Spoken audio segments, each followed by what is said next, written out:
Hello. Oh, you're awake. I probably would still be asleep if I hadn't set my alarm.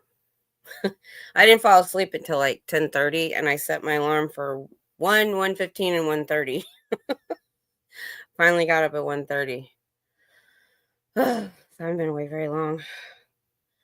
The thing is, it flew by. We were on there so long, and it just flew by. Didn't feel like it. But man, I tried to get up after that many hours sitting here with stuff in my hand, unlike when I jumped up earlier and I went to get up with something. My back said, "No, you're not doing that." I was like, oh my gosh. I made it in there and I laid down flat. I was just like, okay.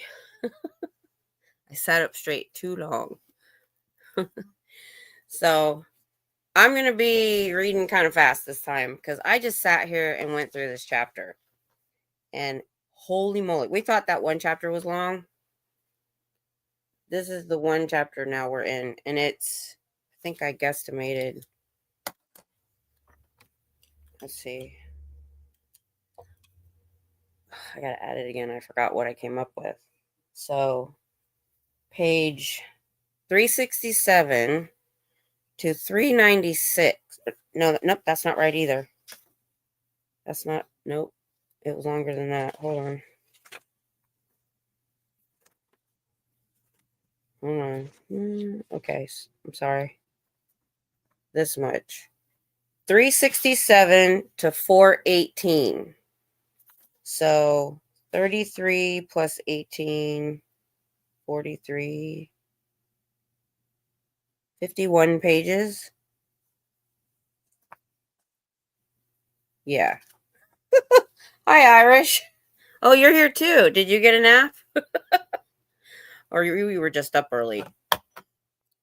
We were just talking about that. I ended up taking a nap. As I said, I was just going to stay up. Yeah, I didn't. Once I went in there and laid down, I was like, okay. Hey, Miss Sunrise. Hi. Oh, you didn't miss anything. Just saying hi. Why does my daughter always try to call me on Sunday afternoon when she knows what I'm doing? I was almost late because I was talking to my son. Let me tell her I'm live. I forgot to turn my volumes down, but yeah. So then so when I went in there, then I jumped on Clearwater Chad's fundraiser thing, and I didn't realize we went almost as long as they did. I was like, oops. Yeah. So I was just saying this chapter is, oh my gosh, long. I think it's the longest one. So I'm going to go back to my rule at an hour and a half, no matter where or around that time, wherever we're at, we're done. We're going to stop there. Or unless I hit a really good stopping point, because there are like sections within the chapter, because I look through it. So those may be the places I end up stopping. Okay. Yeah.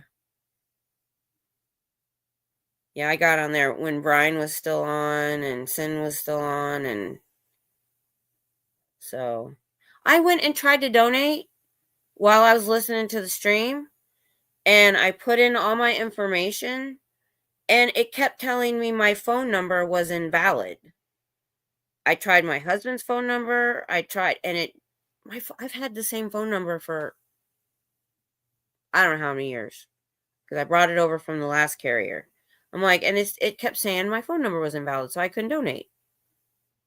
I'm like, so I will try again. But I wanted to do it during the fundraiser, but I don't know what was going on there. So how long? We're about there. I try to give it a few minutes for people to jump in. Like I said, I'm going to be reading kind of fast today because this chapter will definitely probably take at least 3 Sundays because it's 51 pages long. So we're getting closer though. We're getting closer. We're almost done. Because I'm actually getting excited about the next book. So I put, oh no, I didn't. No, I didn't. That makes sense. I didn't think about that. I just put the area code and okay. That's what it was. After this, I'll try again. Thank you for that. I would have never thought. Alrighty.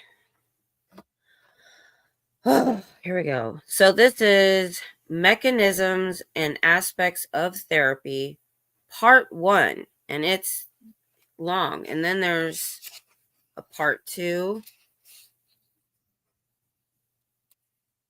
See if there's a Part 3. Well, Part 2 is almost as long. Oh my gosh. Part 2. Oh my gosh. Wow. Oh my god. Holy moly.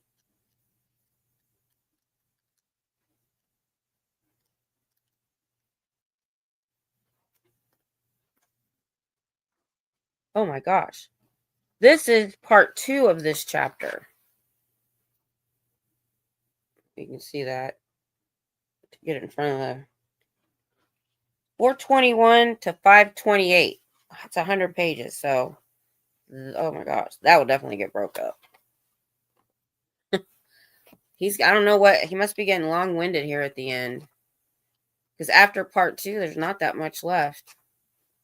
So, 2 chapters left, but it's like a quarter of the book. I know. So, like I said, the best thing for me to do is either stop at these. There's like sections within the chapter. So, I may stop, depending on the time. I'll either stop it at an hour and a half or I'll stop at one of these breaks. So, we'll see where we go. Hey, Queen, how are you? Good to see you. Glad you're here. All right, we're going to get started here. All right. Oh, I counted 5. Oh my gosh, and 1. Holy moly. I know. We knew this guy was long-winded, but dang. There's probably no punctuation in that chapter either.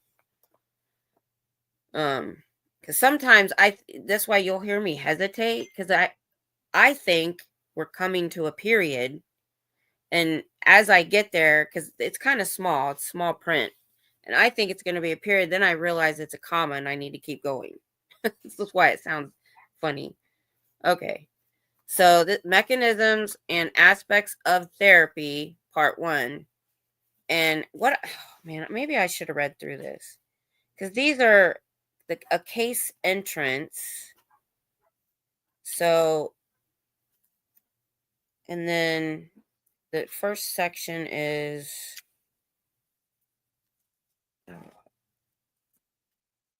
stuck in present time, then basic, then reduction and erasure. We'll just read. If there's anything I think I can skip, I'll try. All right.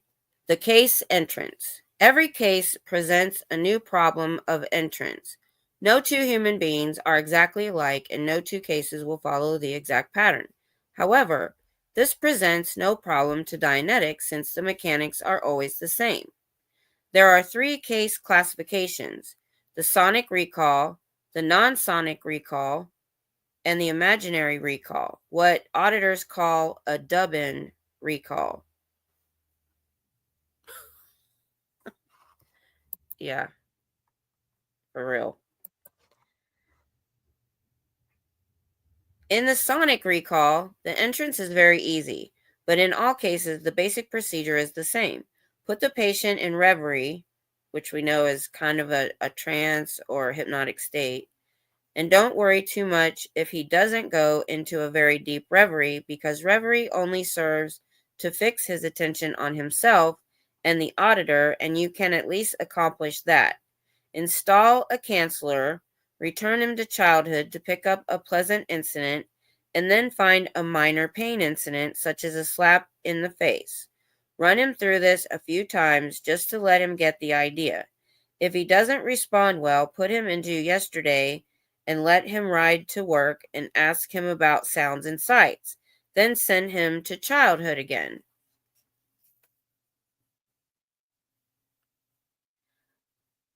The object of finding a minor incident, such as a slapped face, is to find out if the patient has a pain shutoff. A pain shutoff is not particularly difficult in Dianetics. You can get back before the command which installed the anesthesia, but it is interesting to know about it because you want to look for it early in the case. See then if the patient has an emotional shutoff. This again is not particularly embarrassing, but again is data you want to find eventually. Test now to find out if the patient is within himself or if he is outside himself, watching himself. If he is exteriorized, you are working a case which has considerable walled up emotion in it, which must be discharged. Now make a try to get basic. You might surprise yourself and get it, and you might work 50 hours for it, releasing the case the while. Get whatever the file clerk will give you in the prenatal area, and what you get, reduce. We have to remember all the parts where he was teaching how to do auditing, to remember all the things he's and the wording that he's using. And even I can't remember all of that stuff. So I'm trying. If you have any questions about some of the words he's saying, just ask. Whether basic is contacted or not, locate as many prenatals as will present themselves without much coaxing and reduce each one. If you find no prenatals, bring the patient up to present time, but remind him to keep his eyes closed. Now ask him a few questions about his family, his grandparents, his wife, or if the pre-clear is a woman, her husband. Ask about any former husbands or wives. Ask about children, and ask particularly about death. You are looking for a painful emotion engram, an instant of loss which will discharge.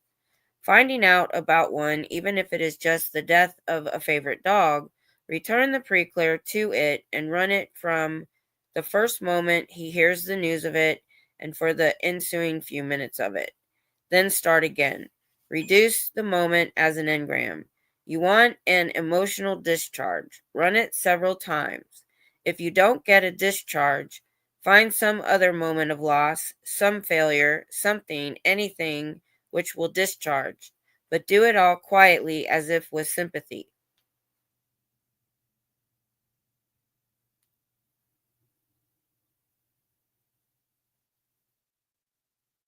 As if with sympathy. Just the wording of that kind of irritated me.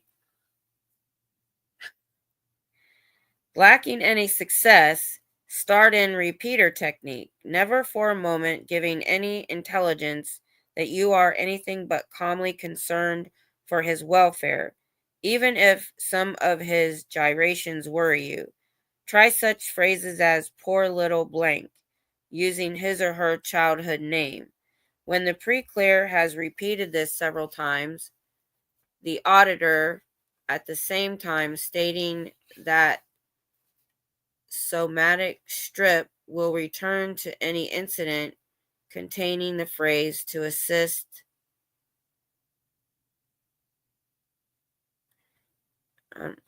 That wording is confusing me. He may find himself in a high tension incident which will discharge. If nothing discharges yet, keep calm. All this work will pay dividends in the next session or the next or the next. Keep searching, keep observing. There is emotional charge here somewhere which will discharge. Try other combinations of words, such as those which would be said to a sick and worried child. Make the pre-clear repeat them.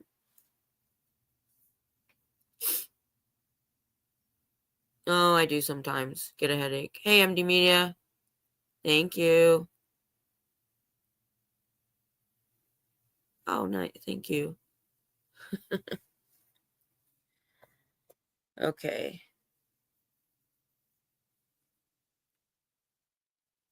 Where was I? Okay, right there. If you have had no success as yet, make another test without saying it is a test to see if the pre-clear is actually leaving present time. Don't let him try to remember. You want him to return, and that is another process, although it is just as natural to the brain. If he is stuck in present time, start him on repeater technique again, suggesting bouncers, get out and never come back, you can't ever return, etc., which would account for his being still in present time.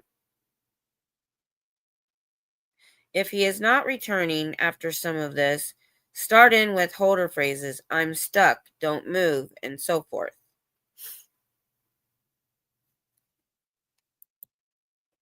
Yeah, and it was almost free. It was under $10.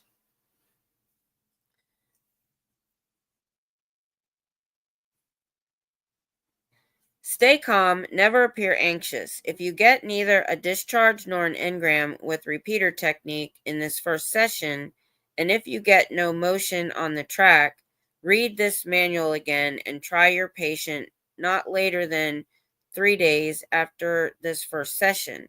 At that time, some of the data you have asked may be available.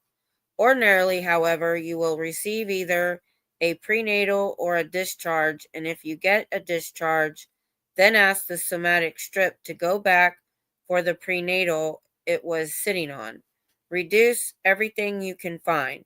If birth turns up and seems to be in full recall, try to reduce that, but do so in the knowledge that it probably will not lift very far, and in the knowledge that you had better run it over and over and over to de-intensify it all you can. Sometimes the pre-clear will go into a deeper reverie than you wish, but do not try to wake him into a higher level. Work him where he is. But if he seems to be in something approaching hypnotic trance, be very careful of your language. Never tell him, for instance, to go back there and stay there until he finds something. That's a holder. Don't use holders and bouncers and groupers on anyone in Dianetics. Will you please return to the prenatal area? Let's see if the somatic strip can locate an early moment of pain or discomfort. Please pick up the somatic at the beginning and roll the engram. What do you hear, please? Continue. When you want him to keep on going from the point of the engram where he is to the later end of the engram, recount that again, please. There's nothing to be nervous about. If you get nervous, then he'll get nervous. Sometimes you run into a pain shutoff. This has a tendency to put the pain into the muscles, and the muscles will jump and quiver, and the patient may sense this and still feel nothing more. Once in a great while, a patient will have such a thorough pain shutoff that he bounces about, all unconscious of the action, and almost falls from the couch to floor. If you run into this, do not be alarmed. The pain is locked in somehow. Get early enough and you'll locate a somatic he can feel, or go late and find an emotional charge. I get what he's saying mechanically here, but thinking of real mental health and real therapy, because he believes the problems are somatic, and if they relieve these engrams or traumas, that they're going to be clear and they're going to be helped and they're going to be better, or that's what he's saying. But we know that there are physical ailments that's not the case. So we run into, okay, what happens when the pain doesn't go away, when they've gone back as far as they can and they've done all the things that they're supposed to do? I mean, you have two choices as the pre-clear in auditing. You have two choices. Keep going and trying to find what they think is wrong with you. And I have heard on occasion, now we've had people that said they never did this in auditing. So, as a never end, I'm just thinking out the back of my head, that they would have to either make something up or even lie to themselves and say, "Oh, I'm clear, I'm better." Because like I told you before, I asked Nora about it in one of her chats. How did you marry up being clear with still having to wear glasses? She said, I didn't wear glasses for 4 years, but she still knew she couldn't see. She still had that issue. So it's a little bit of, somebody said a term where it's self brainwashing. Is that the term I've heard before? Something to that effect. Because you're being told this is going to make you better. So it either needs to make you better, and if it doesn't, you either need to make it work or you're going to not believe it.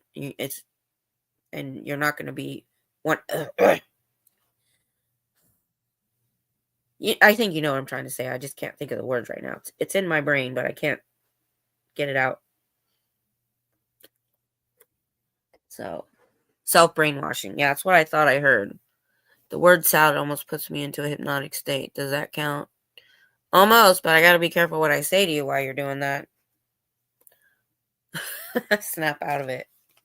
So, I mean, this shows the level of pressure, I guess, in there in a way of, well, you want to become clear. You want to be a good Scientologist. You want this to work. But part of you knows deep down it didn't work in some respects. Then you have healthy people that probably don't have a lot of issues and they're like, oh, I'm clear and everything's great. Oh, Brian, guess what's coming in the mail tomorrow? Your book. It's on the way. I ordered it over the weekend. Okay, where were we?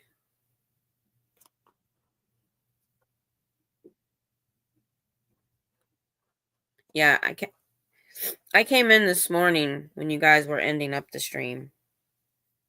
Oh, where was I, you guys?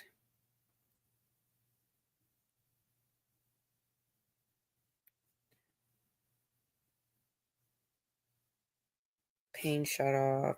Don't be okay. We're right here. Don't be misled if he tells you, with regard to emotion, that he has worked it all out in psychoanalysis or some such thing. He may have walled in the death of his wife or sweetheart or child, but the whole engram is still there, crammed with captured units, ready to run exactly as an engram.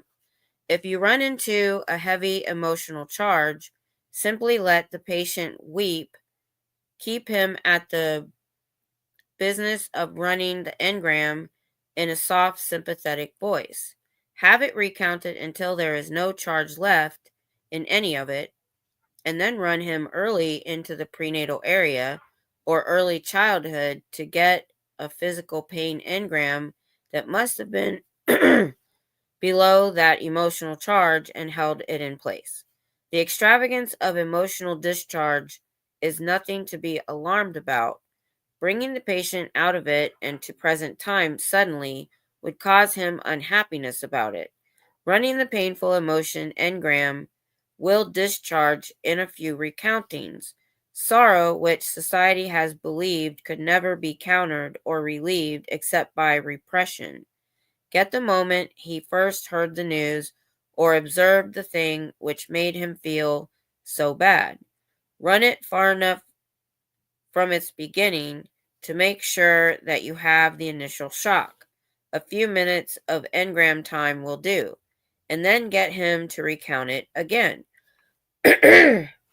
He may observe himself to be far outside himself when you start. The moment may not discharge until you have run it several times.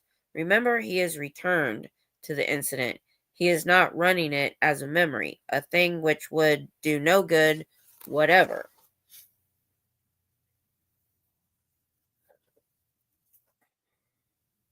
And like I said, some of this is based in, from me being in therapy. Some of it, doesn't make sense. Going back, bringing up your trauma, talking about it. Just some of these techniques are a little much. Do not let him replay anything ever. Replay is a bad habit some pre-clears have of playing over what they remember they said the last time instead of progressing through the engram freshly on each recounting and contacting what is contained in the engram itself. Tell the pre-clear there may be some more in it. Ask him what color the bed in the room he is returned to is. Keep his attention by any quiet mechanism upon the scene. And do not let him replay ever, not on any engram at any time. He could replay forever without therapeutic value. Each time saying what he remembered he said the last time. There is a difference between this and the repeated re-experiencing of the engram to gather additional data and to get rid of the charge. Oh gosh. I know my daughter has to go through that stuff.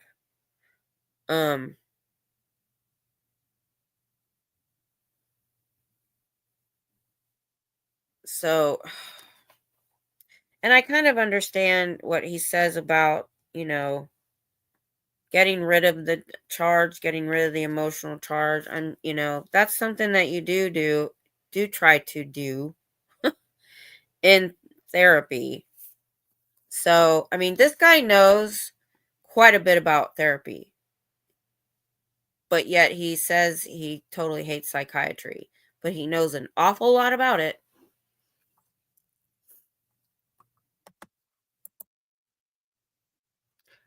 Yeah. Well, at least discussing it together has at least you guys and us reading it together has helped me a little more. If I was doing this by myself, I probably would have been way more lost, and I don't know if I could have got through it myself. But I'm still grateful that we are doing it because I have learned quite a bit. All right, let's keep going. This is a long, long chapter. Okay. If the patient keeps saying such thing as, I can't remember, be patient. Always follow the code. Have him start running that phrase as repeater technique. If he gets a somatic but contacts nothing else, send him earlier. If he gets another and still can't contact on I can't remember, send him earlier. His whole engram bank must be strewn with them, poor fellow. Somebody really didn't want him to know what had happened to him. Eventually, you will get back to an engram which will release a phrase. When he has gone over the phrase a few more times, he will smile or chuckle or perhaps merely feel relieved. Now you can either run the engram in which you found the earliest phrase, which is best, or you can come back toward present time, lifting the phrase as it later appeared, or you can start on something else which may block the case.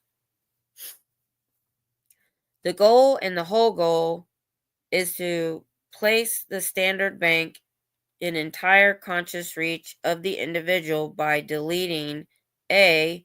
Early and subsequently all physical pain engrams, B. All demon circuits which are merely contained in engrams and come up more or less automatically, and C. All painful emotion engrams.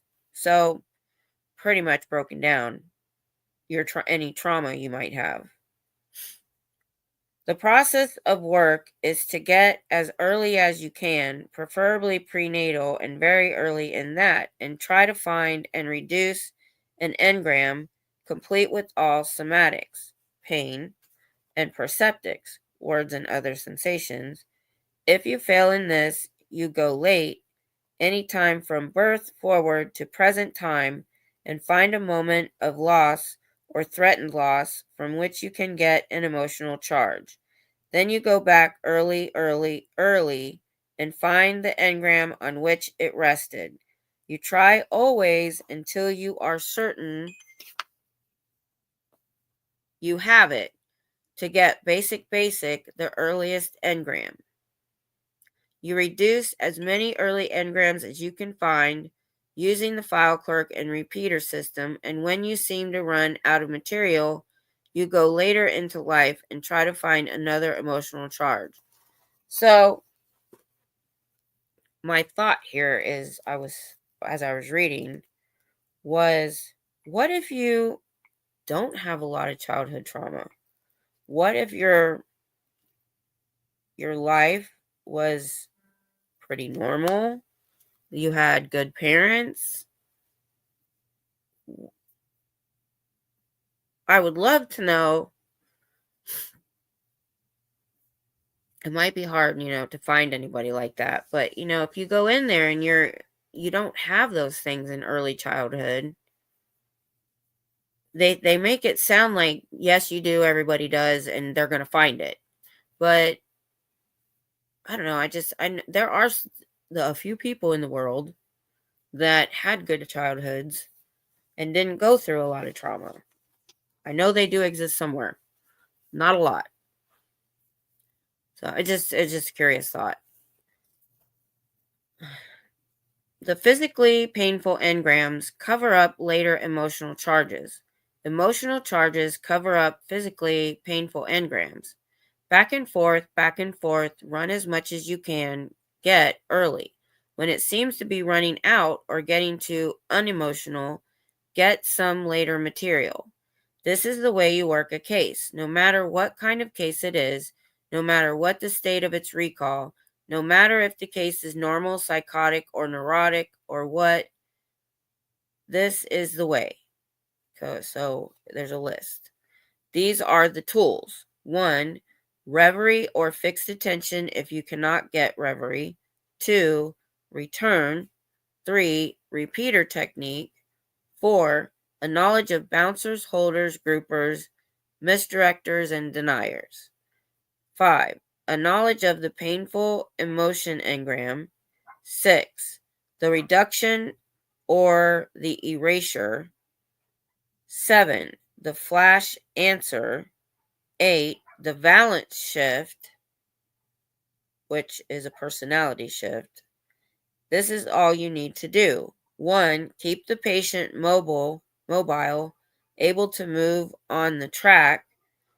2. Reduce or erase everything you get your hands on. So,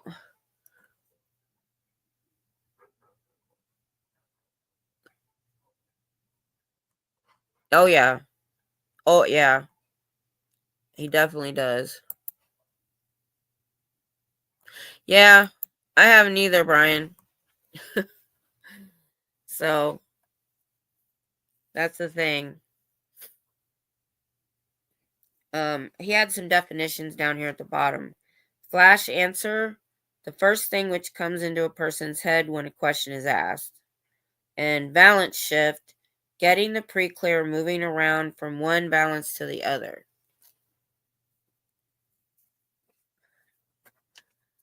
Okay, so wait a minute. There was more. I thought that was the end of the list. So we did 1 and 2. So there's a 3. Deduce from the remarks of the patient in or out of therapy what must be his bouncers, holders, groupers, misdirectors, or deniers. 4. Keep it solidly in mind that the number one goal is basic, the earliest moment of pain and unconsciousness. 5. Keep in mind that the patient may have computations which make his illness or his aberrated state valuable to him, and discover whence those computations come by flash answer to your questions. Holy moly. 6. Keep the case progressing, gaining. Work only for progress and gain, not for sudden soaring results. Worry only when the case remains static, and worry then in terms of finding the engram which is balking everything. Its content will be a close approximation to the way the patient says he feels about it, and will contain the same or similar words. 7. Get the patient back to present time each time you work and feed him the canceller. Test him with an age flash. Get his first reply to how old he is. Find the holder at that age if he is not at present time. 8. Keep your temper no matter what the patient says. 9. Never try to tell him what his data means. He knows and he alone knows what it means. 10. Keep your nerve and run Dianetics. Like Farragut, an American admiral, and damn the torpedoes, go ahead. 11. Wife, son, whatever you may be to the pre-clear, you are the auditor when you are auditing. He cannot compute his own engrams to find them. If he could, they would not be engrams. You can compute them. Do what you think a good auditor would do, never what the patient says. Save only when he accidentally concurs in his opinion that a good auditor would do that. Be the auditor, not the recording device. You and the file clerk in his mind are running the case. What his engrams and his analytical mind believe should have no force in any of your computations, you and his file clerk know. He is, doesn't know. Oh, we're still going. 12. Be surprised at nothing. Audit. These are the things you must not do. Okay, now we have a list of that. Oh, hey, Parody. Hey, Kathy. Yeah, I know. There's something with, I think everybody. The world's not normal either. So, that is true. So, they're always going to probably find something that they can work on as far as, what they call engrams at some point. I mean, it could be anything, just other kids in school,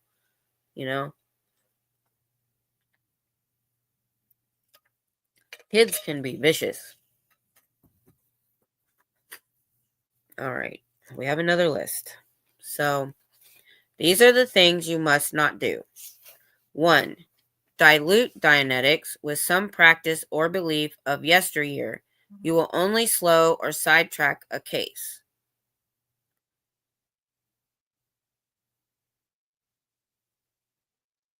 Analyzing data received on any other basis than getting more engrams leads to delay and confusion for the pre-clear.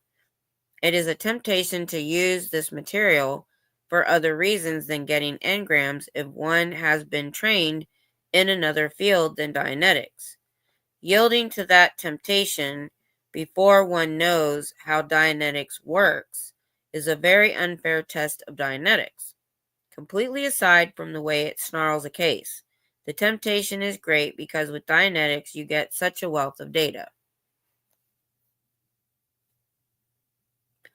Number 2, do not bully the patient. If the case is not progressing, then the fault lies with the auditor.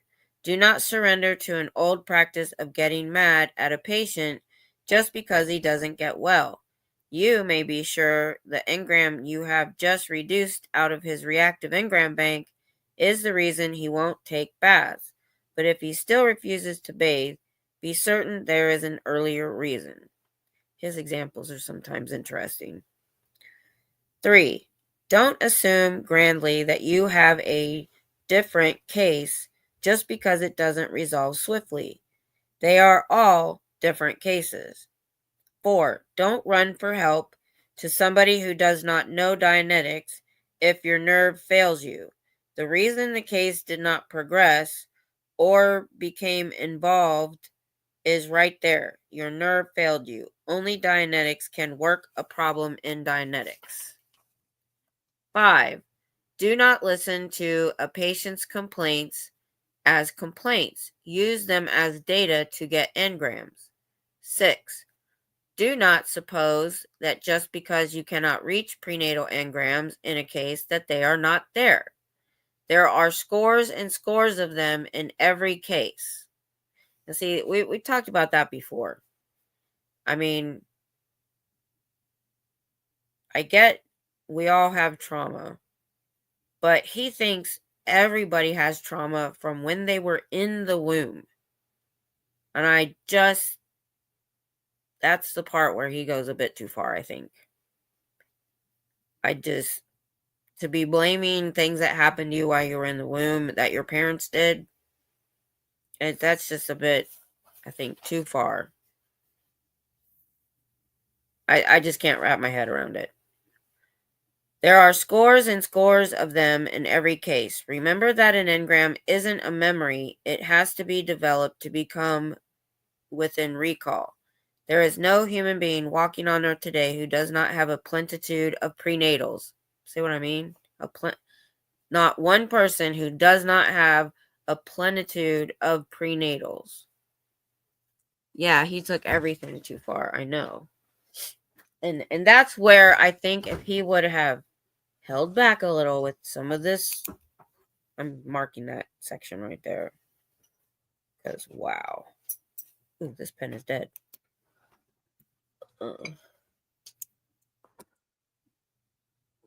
Was that one?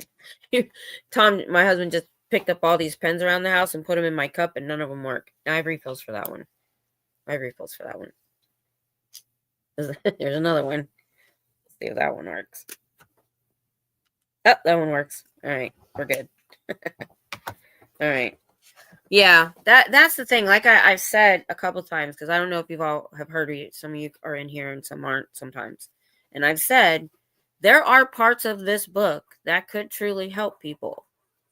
If I had been at that time and not had the internet or had therapy before, some of this would have sounded good to me too.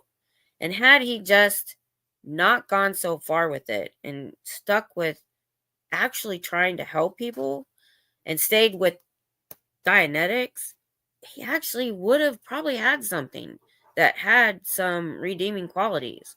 He just went to the nth degree with everything, and just it got to the level of preposterous for a lot of people. And some of them don't realize that till they're already in. You know, they're full in, their families are in, and then they're realizing, well, wait a minute, this is too far. But then now they're stuck. And I get that with a lot of people that are in there. When they finally have the realization that maybe this isn't right, it's really hard at that point to get out. Even as a public, we had a public in here that talked about what the pressure and stuff was like. So, all right. So the plenitude of prenatals. Okay, 7. Do not allow the patient to use his mother or his memory of what he had been told as a bypass of prenatals. Every time you find a patient talking in past tense instead of present tense, he is not returned to an incident. Unless he is returned, the engram will not lift. 8. Do not suppose that because a patient does not feel bad today about a sorrow of yesterday, that a despair charge is not located back on his track when he received the impact of that despair. Time may insist it does not heal. 9. Do not think in terms of guilt complexes or shame unless you think of them as engram content. For there they will be found. Never suggest to a patient that he may be at fault in an engram. 10. Any departure from optimum behavior or conduct or rationality on the part of the patient is engrammic. Don't make allowances for human nature, any more than you, as a mathematician, would make allowances for an adding machine which brought up wrong answers. Sexual fears, repressions, defenses are not natural as they have been regarded in the past. 11. Don't worry about the patient's aberrations. Work to contact and reduce and erase engrams. You will find in any patient enough aberrations to fill a dictionary. Wow, he doesn't have a very high opinion of people in that regard. Any patient has enough aberrations to fill a dictionary. Man, hi Susan. That's the kind of stuff that's like kind of depressing, the way he talks about it in a way. 12. Don't fret if your patient does not become a clear in an evening or a month. Just keep working. You'll have him above normal so quickly you won't realize when you passed it. Above that, you are shooting for a very high goal. All right. I want to see how long this next section. Oh, it's short. All right. So now this section is called Stuck in Present Time. Cases, when they are entered, are found in various positions and situations on the time track. Sometimes they are off the time track entirely, and sometimes the time track is all snarled up in a ball. Now and then, the time track is found to be in good condition and the engrams available, but this is not ordinary. No case can be said to be more difficult than another, except in the matter of recalls, dub-ins, and shutoffs. But the case which seems to be stuck in present time and on whom no repeater phrase works is very often quite puzzling to an auditor. The pre-clear will not return to engrams. Ordinarily, there may be pain and emotional shutoffs, and the painful emotion cannot be quickly discharged. Sometimes somatics will turn on, but no content can be gained. Sometimes there is no somatic but content. The situations are quite various. There are several things an auditor can do. The first of them is to use his wits. The next is to indoctrinate the patient into returning. This indoctrination is quite simple. The auditor takes the patient back a few hours and has the patient tell what he sees. The sonic and visio may be occluded, but the patient may have some idea of what is taking place. The auditor then takes him back a few days, then a few months, and finally several years, each time getting the patient to describe his surroundings as best he can. The patient now has the idea of returning. He can travel at least along portions of his life which are not occluded by engrams. When the patient is returned to some early moment in his life, begin to use repeater technique on him, aiming toward obvious things such as feeling shutoffs, going over the word feel, or forgetter mechanisms such as forget. An engram may then be contacted and reduced. If repeater technique still does not work and still does not get data, diagnose by his behavior in therapy and his statements what must be troubling him, or occluding his recalls, and again use these guesses as repeater. For instance, he may have no recollection of some member of his family. Have him repeat the familiar name, or have him repeat his own childhood nickname until an incident is contacted. Should this still fail, then find some light locks, incidents, which contain minimal pain, and run those. Such things as falls from a tricycle, getting sent from the table, getting spanked or scolded, being kept after school, and so forth will serve. After he has reduced several locks, again try to find an engram. The running of locks will not bring about any great recovery, and there are thousands and thousands of locks in any case, most of which will vanish without assistance from the auditor once the severe engrams are located. But locks may be used to indoctrinate the patient into returning and therapy in general, and may even bring about an improved condition in him by demonstrating to him that he can face his past. The foremost things to do in any case at the beginning are to 1. Attempt to locate and erase basic, and 2. Discharge painful emotion. The sooner emotion can be released, the better, and there is always emotion on a case, just as there is always a plenty of prenatal incidents. But when a case is stuck in present time, either when it is opened or during progress, it is highly charged with occluded emotion, and it is obeying a restimulated engram to the effect that it must go all the way to now and stay there. The wording of this engram will generally be expressed by the patient himself in complaining of his trouble. Repeater technique is used with this clue. That failing, indoctrinate the patient by taking him back to what he can contact, and when indoctrination is done, as above, start using repeater technique again.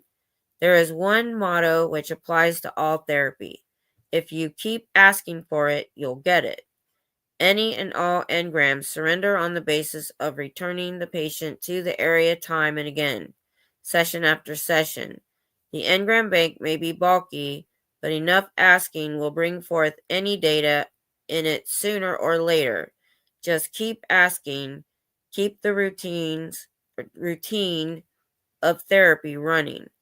Even a stuck in present time case will eventually begin to return on the sole principle of repeater technique. There are certain things that the auditor may be doing which are wrong. He may be trying to work the case on data taken from parents or relatives, which is usually fruitless in view of the fact that it undermines the pre-clear's faith in his own data. All the data will check with the relatives, just don't worry about checking it until the case is finished. Or he may be trying to work the case in the presence of other people, or he may be violating the auditor's code. A list of these deterrents to progress is to be found elsewhere in this volume. So I'm reading that and I'm thinking about all what we learned that an auditor has to do.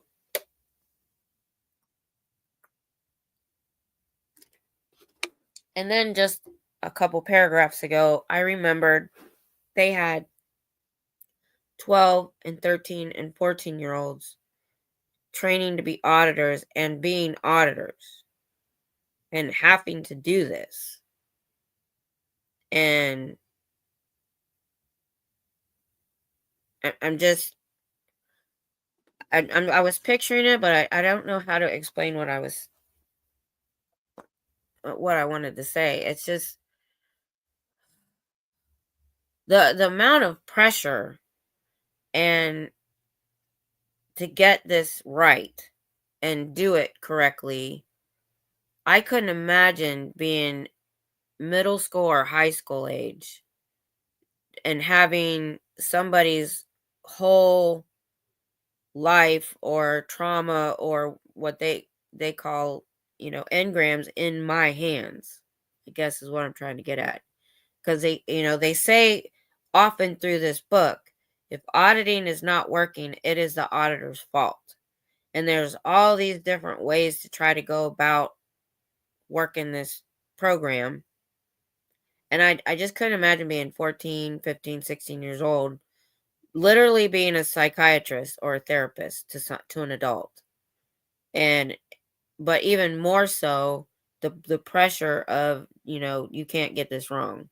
You have to get this right. It has to be hard. All right. Basic. The first goal of the auditor is basic, and after that, always the earliest moment of pain or discomfort which he can reach.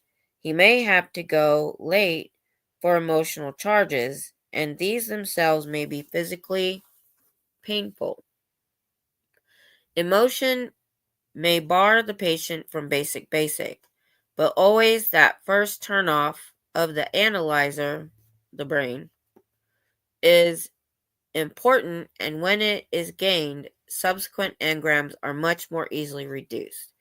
Now, he says this is not hypnotism, but the phrase turn off of the first turn off of the analyzer, I'm assuming he means shut down, turn off.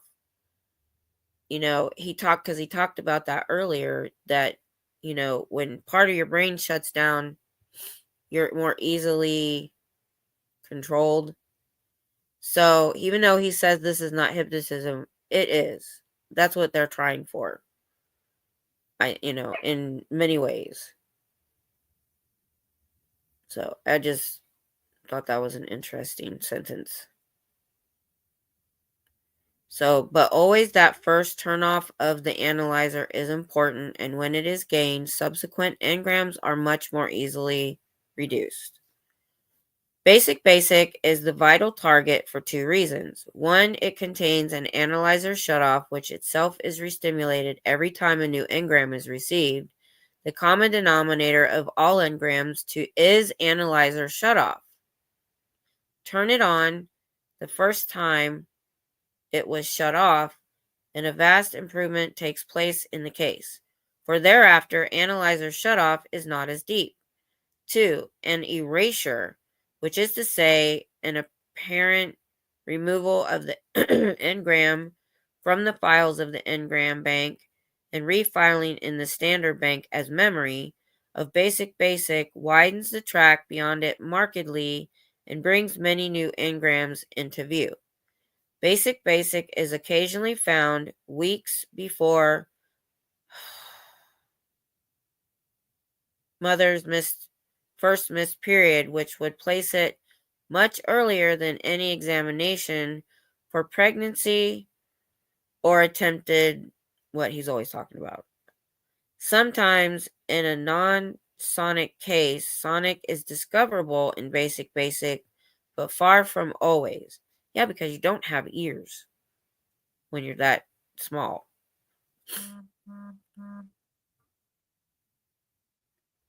Considerable material may be erased before basic appears.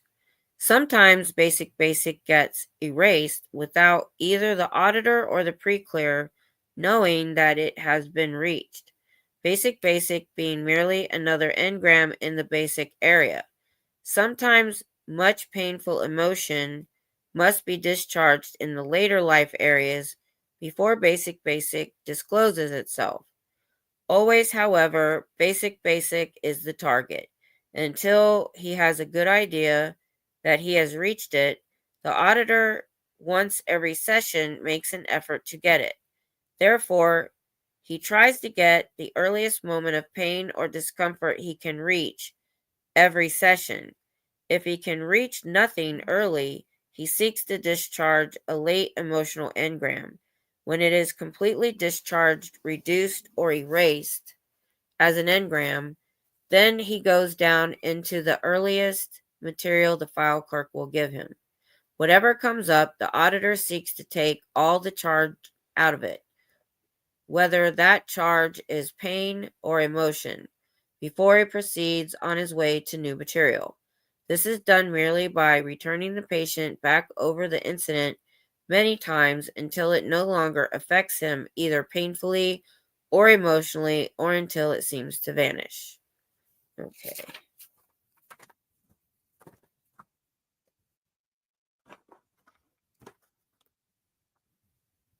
Okay, we'll keep going. My nose doesn't start running until I start reading. I was fine. Ugh. I don't know why. Maybe I'm allergic to the book. That's the only difference. Okay. The reduction and the erasure. These two terms are highly colloquial. Serious effort has been made to deter their use and substitute for them something sonorous. Okay, I don't know that word, Scooter Mom. Sonorous, and wonderfully Latin, but no progress has been made to date. Auditors insist on using colloquial terms such as AA for attempted unalivement,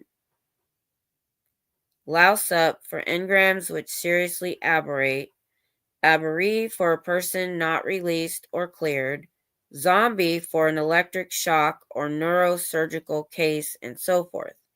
It is feared that a tendency exists in them to be disrespectful to the hallowed and sacred tomes of yesteryear, to the dignity of past authorities, which labeled much and did little. However this may be, reduction and erasure are in such common use that to change them is hardly necessary. Okay. To reduce means to take all the charge or pain out of an incident. This means to have the preclear recount the incident from beginning to end, while return to it in reverie over and over again, picking up all the somatics and perceptions present just as though the incident were happening at that moment. To reduce means technically to render free of aberrative material as far as possible to make the case progress. To erase an engram means to recount it until it has vanished entirely. There is a distinct difference between a reduction and an erasure. The difference depends more upon the engram, more upon what the engram is going to do than upon what the auditor wants it to do. If the engram is early, if it has no material earlier which will suspend it, that engram will erase. The patient trying to find it again for a second or sixth recounting will suddenly find out he has no faintest idea what was in it. He may ask the auditor, who, of course, will give him no information whatever. The auditor who prompts is slowing down therapy by making himself the patient's memory. Going through it and trying to find it may cause the patient some amusement when he cannot, or it may make him puzzled, for here was something which had, on first contact, a painful somatic and a highly aberrative content which now no longer seems to exist. That is an erasure. Technically, the engram is not erased. If the auditor cares to spend some time solely for purposes of research, he will find that engram in the standard banks now, labeled formerly aberrative, rather amusing information which may be useful analytically. Such a search is not germane to therapy. If the incident had a somatic, was recounted a few times, and then, when its last new material was found, vanished, it is erased so far as the engram bank is concerned. It will no longer be soldered into the motor circuits, will no longer be dramatized. It no longer blocks a dynamic and is no longer an engram but a memory. So he's saying it's changed from a trauma to just a memory. The reduction has some interesting aspects. Let us take a childhood incident, age of 4, let us say, which had to do with a scalding. Actually, that happened to my son when he was about 4. This is contacted while much data remains in the basic area. It has many things below it which will hold it in place. Nevertheless, it has emotional charge, and therapy is slowed by that charge. The file clerk hands out the scalding. Now it will not erase, but it will reduce. Here's a job which will take more time than an erasure, and there may be several aspects to that job. The somatic is contacted. The incident is begun as close to the beginning as the auditor can get, and is then recounted. This scalding, let us say, has apathy as its emotional tone 0.5. The pre-clear slogs through it apathetically, well exteriorized, watching himself be scalded. Then suddenly, perhaps, an emotional discharge may come off, but not necessarily. The pre-clear returns to the beginning and recounts, re-experiences the whole thing once more. Then again and again. Soon he begins to get angry at the people involved in the incident for being so careless or so heartless. He has come up to anger tone 1.5. The auditor, although the patient would like to tell how vicious his parents are or how he thinks laws ought to be passed about scalding children, patiently puts the pre-clear through the incident again. Now the pre-clear ceases to be angry and finds that he is bored with the material. He has risen up to boredom on the tone scale 2.5. He may protest to the auditor that this is a waste of time.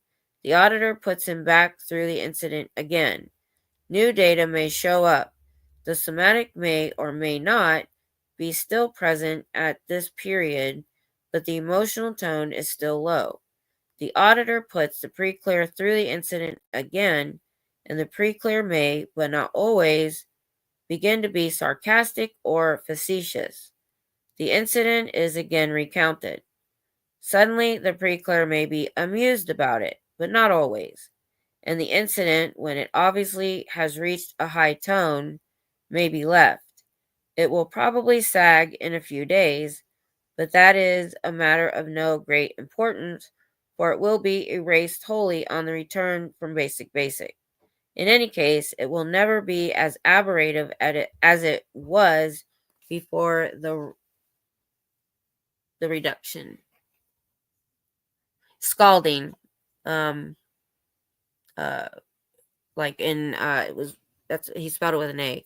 So I think he's talking about when somebody was 4, they got scalded by something hot, and that created, I guess, an engram at that point. Yeah, my son, it was Thanksgiving, and I had just the turkey had been in there for hours, and I had poured some of the broth into a measuring cup to make gravy. And after this, kids were not allowed in the kitchen, and they were not allowed to touch the counter ever again. He pulled that cup off all down his arm, and he had a sweatshirt on. And so the heat got into the sweatshirt. We're trying to pull everything off, got him under cold water. He had a nice sized blister. There's no scar or anything, thank goodness. After that, I was like, no, not even allowed in the kitchen if I'm cooking. So I had many rules after that. Had to learn the hard way. He was my first kid. It freaked us out. So it was interesting. That was his. Oh, hey, Marco. How you doing? All right. So right here. A reduction will sometimes result in the whole engrams apparently disappearing, but it is obvious when this will occur. Without much lifting in the tone scale, the incident, by repetition, simply goes out of sight. This is reducing to recession. In a few days, that incident will be back in force again, almost as strong as ever. There is material before it and emotional charge after it which make it unwieldy. Several things can happen.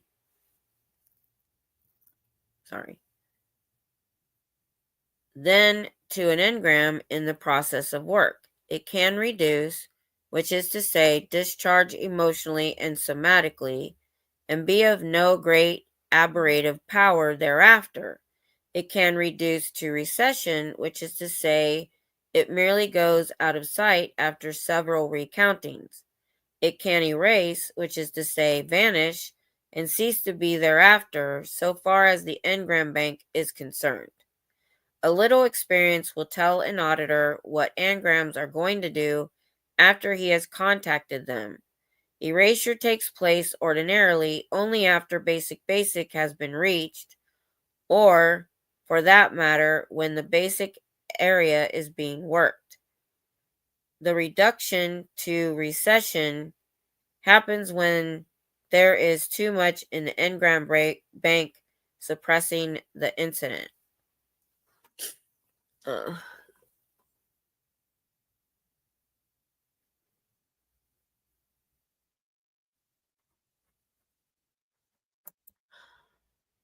Oh no. Oh goodness. That's terrible. Yeah. The reason it was a big deal for us, my husband caught himself on fire when he was 10 and spent a month in the hospital, and he has a scar from here to here and had to have the skin grafts and all that stuff. So that stuff's really important for us to be careful about. Then my daughter made ramen one time when she was about 9, and she was sitting at the table. I don't know what exactly happened, but somehow it got dumped in her lap. We went to the ER for that. Luckily, it was just second degree, no scar, but pretty painful. So, yeah. I hope she was okay, at least after she got some treatment. Um, but my husband didn't learn anything. He's still a pyro. He loves fire. He's out there getting brush ready to burn. We might be having a fireside chat just out of the blue because we got to get rid of some brush. I said, well, I'll turn it live and we'll just chat. We'll do it at night after dark because it's finally gotten cool enough to do it. All right, where were we? My eyes are getting blurry. Ugh, I don't know why. I really need new glasses. All right, where were we? Okay. New auditors are forever charging at birth as an obvious target. Everybody has a birth. In most patients, it can be located rather easily, but it is as painful and but it is a painful incident, and until the basic area has been thoroughly worked, and until late life painful emotion has been discharged, and until the file clerk is ready to hand up birth, the incident is better left in place. It will usually reduce to recession and afterwards keep popping up to plague the auditor. The patient gets obscure headaches, gets sniffles, feels uncomfortable afterwards, unless birth is taken on the return from the basic area. The auditor is wasting time, of course, by trying to remove these headaches and sniffles because birth, with the whole prenatal life before it, will not properly reduce or erase, but only recede. It is too often the case that birth, if prematurely contacted, will give the patient a headache and a cold. These discomforts are minor and of no great importance, but the work the auditor may have invested in working an incident which will only reduce to recession is lost work. True, the file clerk occasionally hands out birth. If he does, there is an emotional charge on it which will discharge and the incident will reduce properly. The auditor, by all means, should take it. True, a case sometimes stalls down and the auditor runs birth anyway just to see if he can speed things up. But merely going back to birth to put one's hand on an engram because he knows it is there will bring about discomfort and lost time. Go prenatal as far as you can and see what the file clerk will hand forth. Try repeater technique in the basic area. You may get incidents which will erase. If there is nothing there, find out about a painful emotion engram in late life, the death of a friend, the loss of an ally, a failure of a business, something. Blow a charge from it and reduce it as an engram, and then go back prenatally as early as possible and see what has turned up. If the file clerk thinks you need birth, he'll give it out. But do not ask for birth just to have an engram to work, because it may prove to be a thoroughly uncomfortable and fruitless endeavor. Birth will come up when it will come up, and the file clerk knows his business. Charging into any late period of unconsciousness, such as surgical anesthetic, where physical pain is present in large quantities, can bring about this needless restimulation. You can, of course, fare better with such things in reverie than in hypnosis or narcosynthesis, where such a restimulation might bring about severe results. In reverie, the effect is light.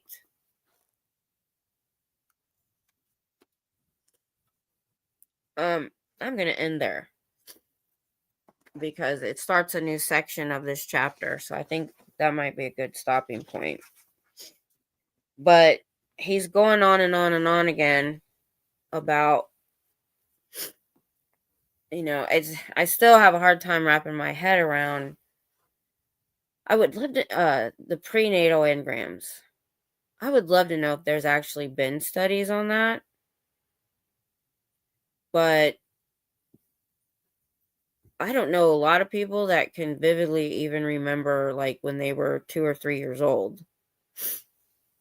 I think some people can, but um, I I don't think I do. I don't know. I've never met anybody that really does because we're all up on what are you guys talking about?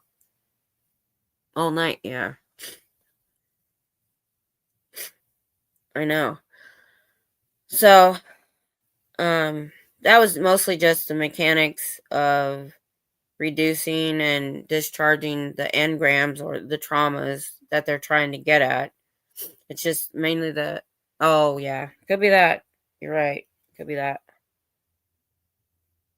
Um, so it's just a little bit more insight on, the mechanics of it, what auditors have to do, what they're thinking about while they're doing auditing. And like I said, it amazes me that they have teenagers doing this with adults.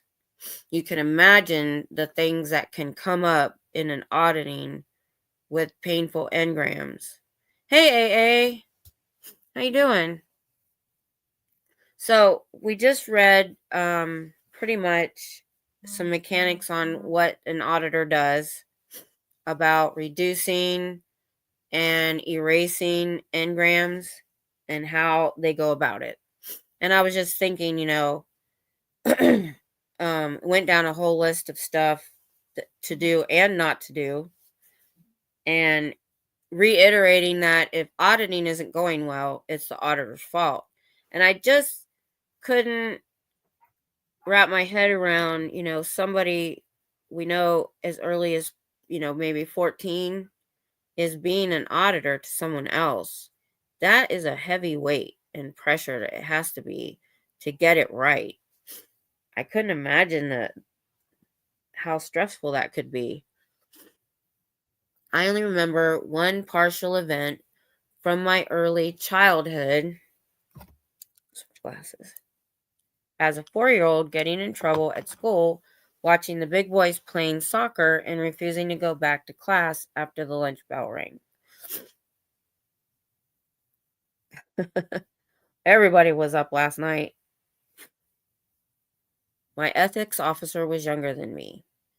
Yeah, I couldn't imagine that kind of stress on a person, because if you're not getting the results you're supposed to get, it's all on you. I don't remember the rest of the story. Mom says teacher smacked me as I throw a tantrum.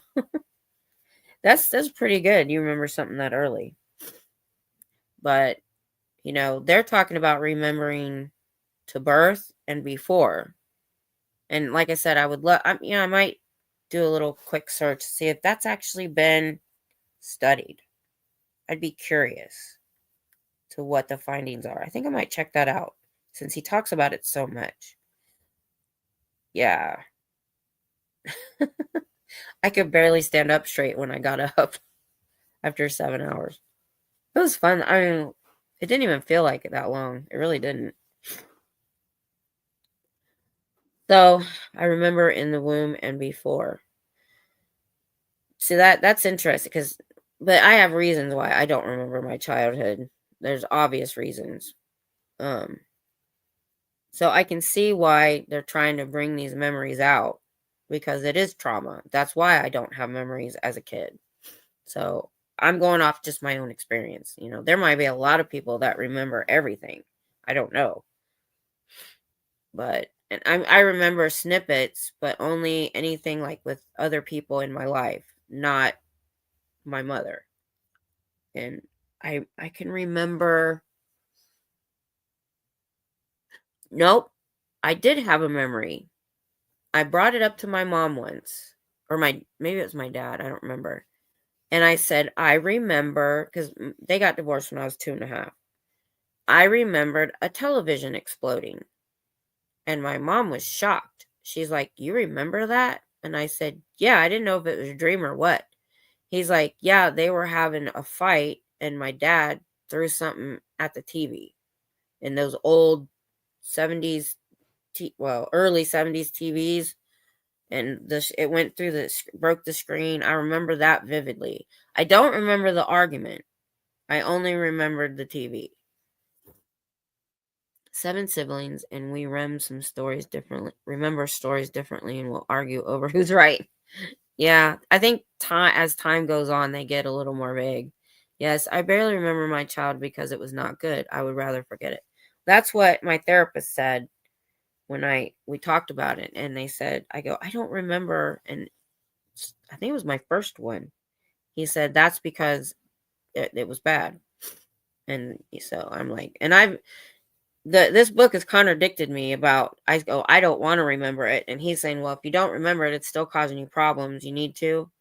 I'm like, but I know that it does. I know what issues I have, and um, I did quite a bit of therapy as far as I still have trouble though sometimes dealing with it, but I don't know. I never really. I just didn't want to. Yeah, yeah, it was pretty toxic. I think the biggest thing is if my mom was still in my life today, both my parents were gone by the time I was 30. One at 51 years old and one at 53. So I'm older than both of my parents were. They were heavy smokers. Dad drank a lot, so that's why. Um, so I think I've had a good 25 years to kind of not, have to really deal with it and worry about it, and it's not stressful to me anymore. It's a fact now. It doesn't really affect me emotionally anymore. I guess I've kind of gotten over it to a point. But when I was younger, I did have issues. I had a lot of anxiety and stress, and I didn't know why. But then on top of that, I was an army wife, which was highly stressful. So I had all of that going on. It was the first 10 years was, but as I got older and understood more things and could control my environment a little more, you know, I'm not sure how to get the thought across, but I've come to I had learned to kind of deal with it. Um, Miss Sunrise. My earliest memory was about 3, and we were at Disney World. I remember sitting on Papa's shoulders to watch the parade. We were both wearing Mickey Mouse ears. That's neat. Yeah, I think I did early in my childhood. I remembered going to SeaWorld, but I can't remember it now. But I know I talked about it when I was younger. Um, well, it's still taller than you probably were. That's a nice memory. Yeah. And most of the memories that I do have are normal childhood memories. Although the girl I lived next door to that I had to be friends with, the problem is we lived out in the country, and she was really the only kid my age that I could walk to her house. Our backyards met. She was terrible, terrible person. But as a kid, you know how to deal with that. But the things you go through with friends.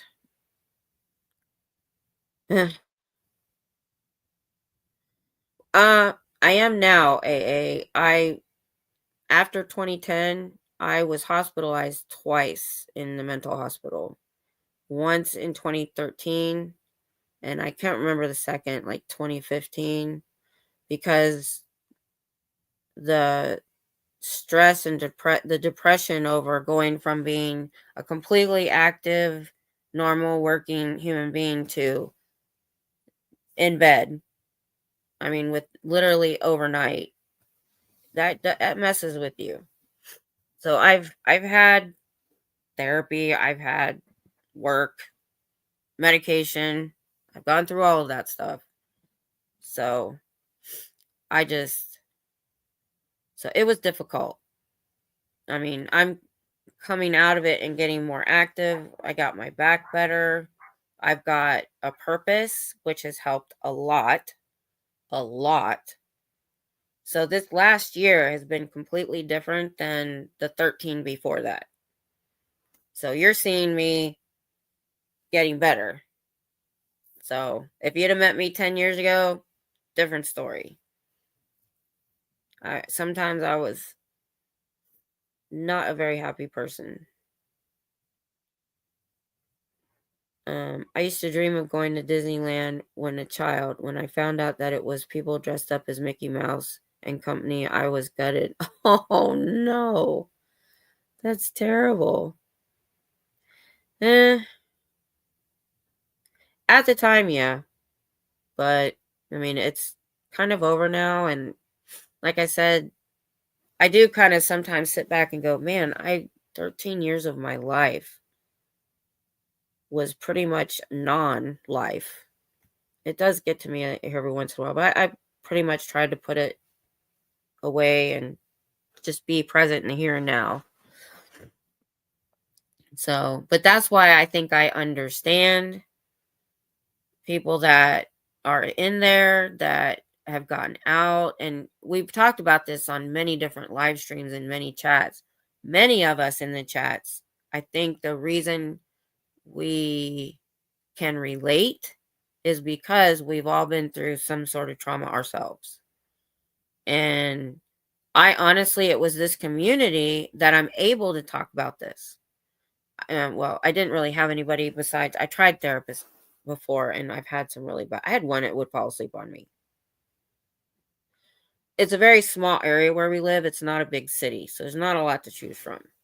So, and being a military area, a lot of times people move in and out. Their spouse might be military. They might be a therapist, but their spouse gets restationed and they move.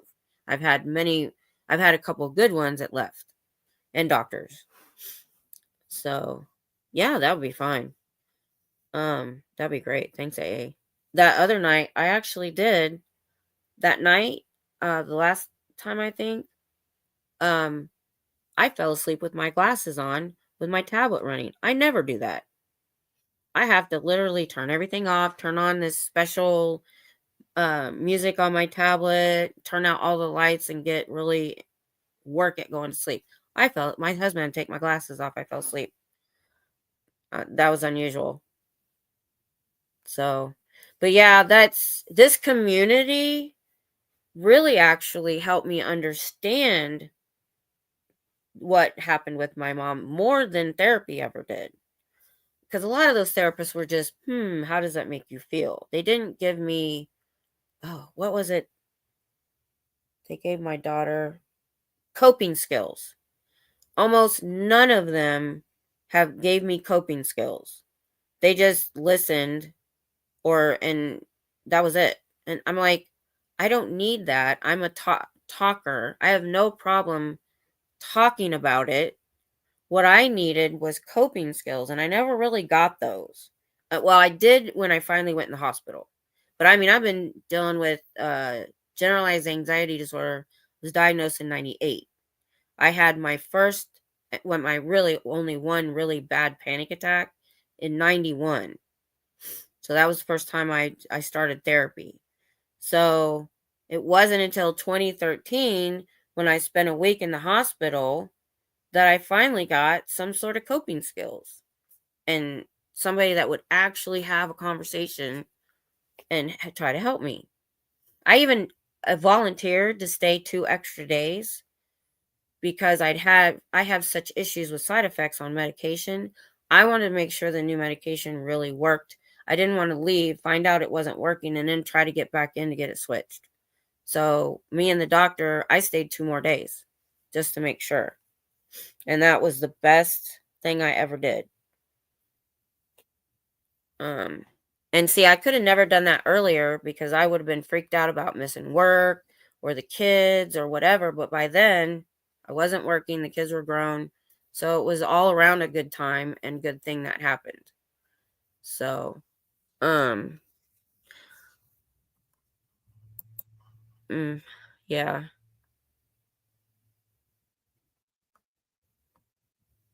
yeah. And now I'm at, you sound like it, and I'm kind of at the other side, hopefully. I think, you know, more people go through this than I think we know. And I'm glad though that mental health is now more openly talked about. Yeah, I'm glad you're here too. Yeah, yeah, yeah. My the be-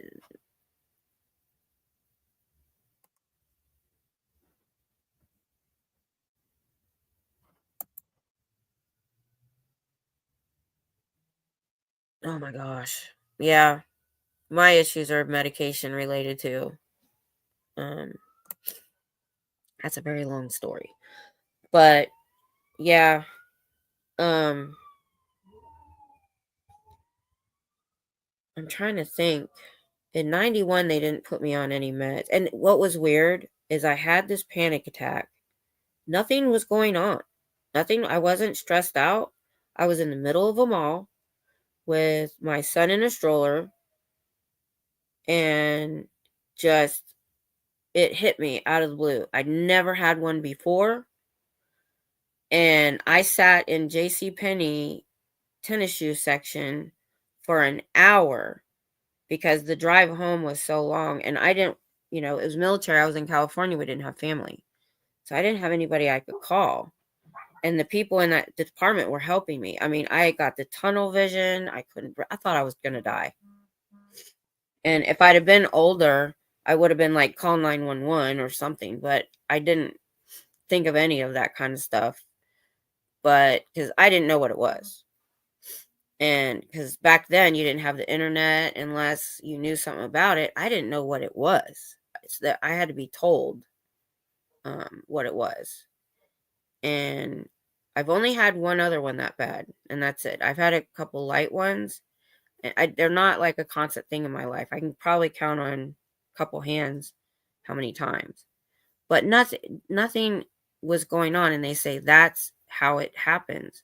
It's something else that maybe happened before, or that you were stressed, and then it just hits you out of the clear blue sky.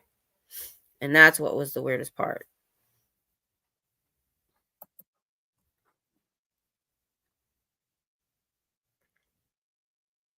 Oh, that's cool. Yeah, keep me informed on that. I'm interested. I need to get on that live stream I want to do for. I was gonna do it at fibromyalgia, then and maybe slash chronic pain, because so many of us have that kind of thing. And then other and what helped and what hasn't helped, that kind of thing. I was hoping to get across, but but yeah, that and see that had to be very the not knowing it taking 5 years to heal from that. You know, that's hard to wrap your brain around sometimes. And so I think again, I don't think I know that's why this community is so supportive, so invested, because we understand that these people um are going through, have gone through major trauma because of the trauma experienced in Scientology and put on them and caused by the way it's ran. That I think that's why we feel kind of a connection in a way and feel passionately. A lot of us feel very passionately about this, and it starts in there as early as childhood if they're born into it, or their parents get them in early, and it's against, you know, depending on how young you go in, it's sometimes it's not your own choice either. Well, that's cool. I hope that is working for you. Oh, let me know how that goes, Brian. My husband has never used the VA.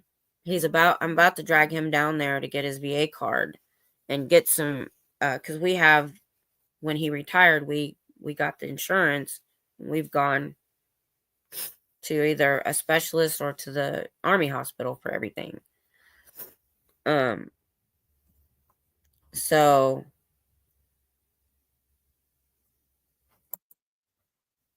yeah, that's another reason why he never bothered. And we just, if it's off post, we pay the copay. I know. Um, is this that one that Mike Brown did? Um um because I think I heard that, yeah. Actually, we have a VA in Temple, which is about halfway to Waco. So we don't have to go all the way there, which is nice. It's not quite as far. Um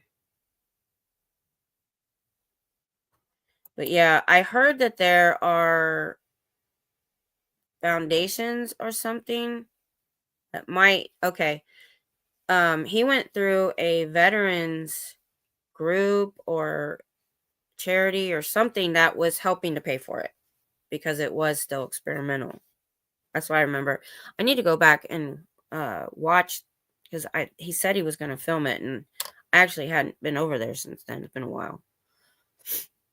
Uh, yeah, I heard Cheryl talk about it too. Yeah. Whoop, right there. I get it. I don't know how you can do that and listen to this.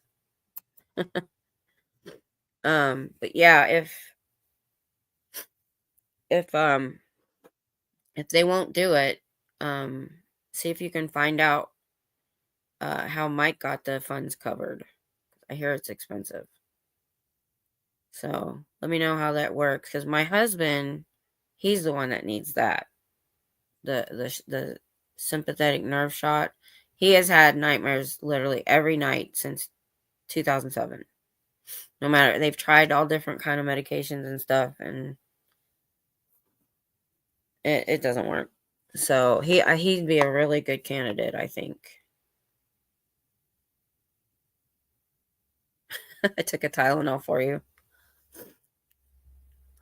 All right. Yeah, this was a good talk. This is why I like talking to you guys. I get a lot of good information and things that you don't always get from, just that your small group of people, they haven't necessarily gone through these things. So I've gotten a lot of information through you guys about things that can be done and different treatments and things like that. And I'm going to talk about my trigger point injections more if we do that live stream. They've helped me a great deal. Oh, yes. Oh, my goodness, yes. Does he have PTSD? The thing was, we're very realistic people, and he's been getting shot at since 1989. Right after we got married, he was in Panama, and he's been in a lot of stuff. Never a problem, because we knew what we were getting into when we joined the military. And if it had just been him going on missions and stuff, I think he would have been okay. But his second tour in Iraq, because his back was bad, they put him on gate guard that whole year. He did go on a couple missions, but he mainly was gate guard. And that gate, they were clear up north, like 15 miles from the Iran border. So they were the only medical facility forever. So Iraqi police, Iraqi civilians, soldiers, any casualties came through his gate. And it was him, his interpreter, and a subordinate, like a private or something, that was with him. And that was it. So when casualties would get there, he would call the hospital. The hospital purposely wait a short period of time before they would come because they want to make sure nothing was going to blow up. So in the meantime, my husband had to do life-saving measures. And he was actually telling me something he hadn't told me before just the other day. I couldn't believe he had to do. I mean, he literally had to do surgery sometimes to get to arteries to stop what was going on. And that started from day one, the whole year. And so there was a market that a civilian market that got blown up, major casualties.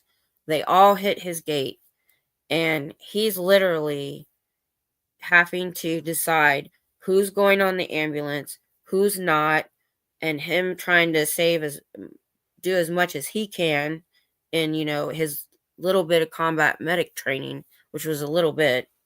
He's not a medic. In that year, it was. And it was the kids. He still has the nightmares about the kids that were brought through. The kids and the civilians. That's what did it for him. If it had just been his own self in danger or his fellow soldiers, yeah, it would have been hard, but I don't think he would have the problems that he has. Yeah. And it's taken him 2007. I mean, we were, after he came back in 2000, it was the end of 2007. Twice in 2008, we went to his unit begging for them to get him help. My daughter went with me the second time, and we were bawling, and they did nothing. Nothing. All they did was ask him, "Are you okay?" "Yeah, okay." Nothing. So he's got a little bit of treatment off post with our psychiatrist, but it's just not enough. So I'm really interested in these shots because the different medications they've tried him on hasn't worked. Not really. And he tried to do the group therapy, and he says, I felt like a punk because they're all there talking about these things that they did and these involved in and the danger they were in, and he wasn't in that. They didn't understand, what he was dealing with. And so because they had these horrific things happen to them personally or their fellow soldier, he didn't want to be a part of the conversation. So that didn't work.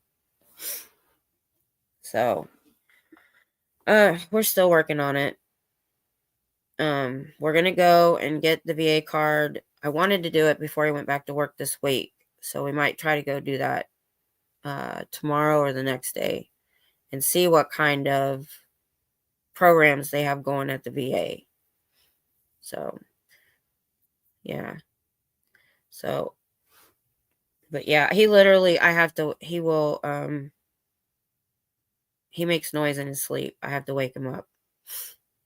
And so I did notice it's been a little bit less the last few months, but it's not gone.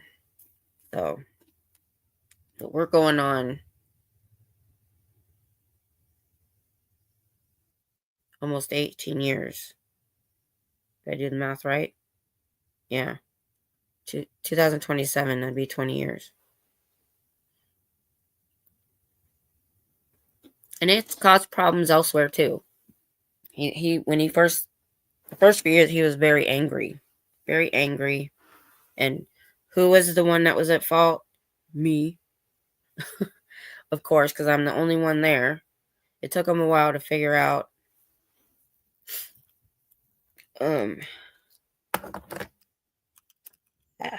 He just didn't know why he was angry all the time.